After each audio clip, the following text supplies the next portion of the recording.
Welcome to the BMW Group Cell Manufacturing Competence Center in Parsdorf. The BMW battery of the future is being produced here in a pilot line, the round cell for the Gen 6 vehicles of the Neue Klasse. On 15,000 square meters, around 80 project participants simulate the production of a battery cell in large-scale production to set new standards for e-mobility in the future. We take a closer look at the close-to-series production on site. At the beginning of the battery cell production and electrode manufacturing is dosing and mixing. In this production step, various active materials, solvents, and binders are mixed together and combined to form the so-called slurry.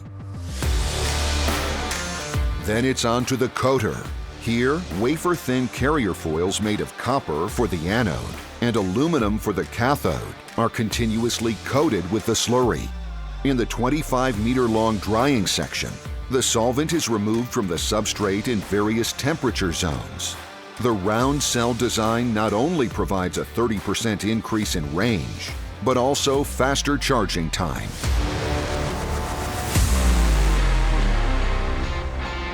In the next step, the calendaring, the foils are compacted by several pairs of rollers to maximize the energy content of the battery. The coated electrode roll is then cut into 6 strips and rolled up.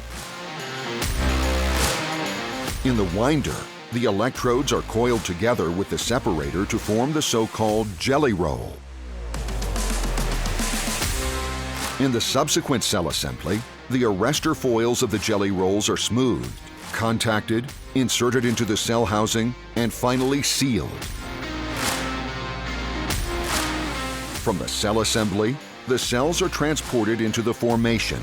Here they are loaded for the first time and finally checked for quality. And there it is, the Gen 6 round cell.